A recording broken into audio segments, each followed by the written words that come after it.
दिन और रात का ये समय हमारी पूरी दिनचर्या में एक महत्वपूर्ण रोल अदा करता है। रात के समय सब लोग सो जाते हैं और दिन के समय सब काम करते हैं। लेकिन सब कुछ ये परफेक्ट पीरियड में कैसे हो रहा है? आखिर पहले दिन और दिन के बाद रात कैसे होती है? ऐसा क्यों नहीं होता कि पहले 2 दिन हो जाए, फिर 2 रातें हो जाए? दिन और रात छोटे बड़े क्यों होते हैं? हर साल मौसम के अंदर बिल्कुल फिक्स समय में सब कुछ कैसे होता है? सर्दी गर्मी वर्षा की ऋतु समय पर कैसे आती है? और पृथ्वी पर ऐसी भी कई जगह मौजूद है जहां पर 6 महीने दिन है और 6 महीने रात ही रहती है। इस समय के जितने भी सवाल आपके दिमाग में चक्कर लगा रहे हैं, उनका जवाब आपको देने वाले हैं। सबसे पहले आपको बताते हैं कि हमारी पृथ्वी ब्रह्मांड के अंदर एक गोले के रूप में लटकी हुई है, जो सूरज के गुरुत्वाकर्षण के अंदर बंधी रहकर सूरज का चक्कर लगाती है।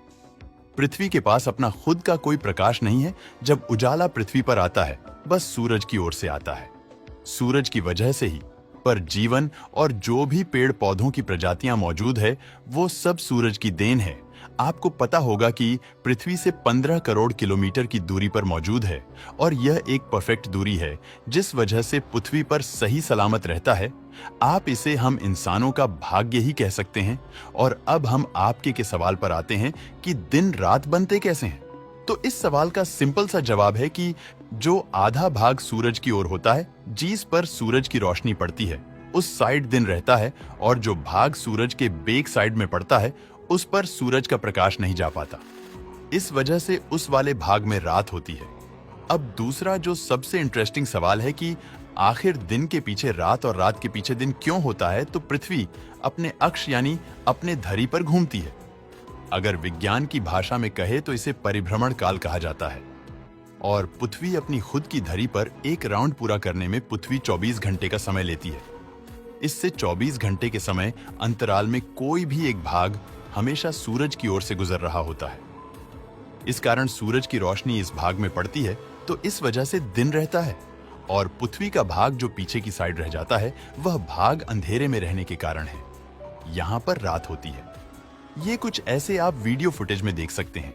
इस प्रकार परिभ्रमण के चक्कर में लगभग आधे समय के लिए दिन होता है और आधे समय के लिए रात, तब दूसरा चक्कर आरंभ हो जाता है।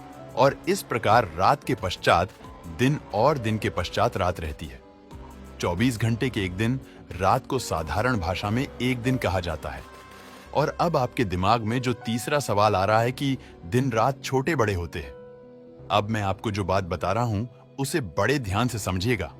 यदि पृथ्वी का अक्ष के कक्ष यानी सूरज के चारों ओर चक्कर लगाने वाले मार्ग पर सीधा होता है, तो पृथ्वी पर यह प्रत्येक स्थान पर दिन रात बराबर होते हैं। लेकिन ऐसा नहीं है। पृथ्वी अपने धरी पर 66/2 डिग्री कोण बनाए रखता है और पूरे साल में परिक्रमा में झुकाव इस प्रकार रहता है।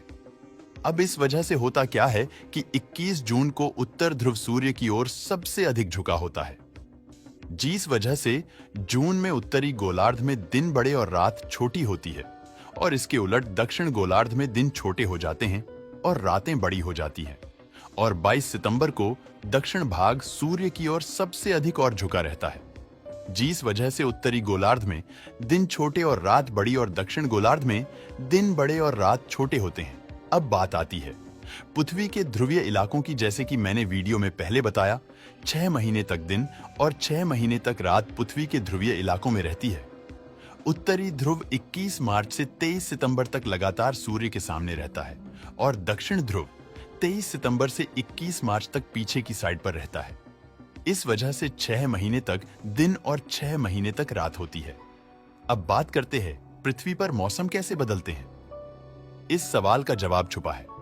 पृथ्वी के द्वारा सूर्य का चक्कर काटने के एक राउंड में पृथ्वी सूर्य के चारों ओर एक परिक्रमण पूरे एक वर्ष में पूरा करती है। यानी एक चक्कर पूरा करने में 365 दिनों का समय लग जाता है।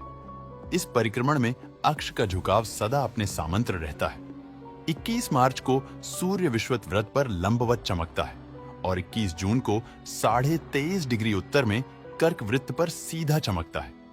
23 सितंबर को विषुवत वृत्त पर सूर्य की किरणें लंबवत पड़ती हैं और 22 सितंबर को दक्षिण में मकर वृत्त पर इसका परिक्रमा होता है, जिस वजह से उत्तरी गोलार्ध में मार्च में बसंत ऋतु होती है।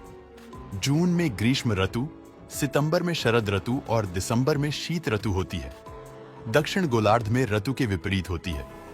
गर्मी के मौसम में दिन लंबे होते हैं और रात समय में छोटी होती है। सर्दी के ऋतु में दिन छोटे हो जाते हैं और रातें लंबी हो जाती है और बसंत और शरद ऋतु में दिन रात बराबर होते हैं और दोपहर को सूर्य की किरणें लंबवत पड़ती है। इस प्रकार ग्रीष्म ऋतु में सूर्य दोपहर के समय शीत ऋतु की अपेक्षा अधिक लंबवत होता है। एक और बात ध्यान देने योग्य है, सूर्योदय के समय गर्मी हल्की होती है। जो सूर्य आकाश में ऊपर उठता है, गर्मी बढ़ती जाती है। दोपहर के समय सूर्य सबसे अधिक ऊंचाई पर आ चुका होता है और फिर ढलने लगता है, परंतु गर्मी अभी भी 2 घंटे बढ़ती जाती है। कारण यह है कि सवेरे से दोपहर तक धूप की बेहद से गर्मी पृथ्वी में एकत्रित हो चुकी होती है और दोपहर के पश्चात भी सूर्य अभी 2 घंटे लगभग सीधा ही चमकता रहता है, जिससे अधिक गर्मी बढ़ती जाती है। फिर सूर्य और अधिक ढल जाता है, तब धूप में बहुत कम गर्मी रह जाती है। दोस्तों, वीडियो पसंद आया हो तो लाइक और शेयर करें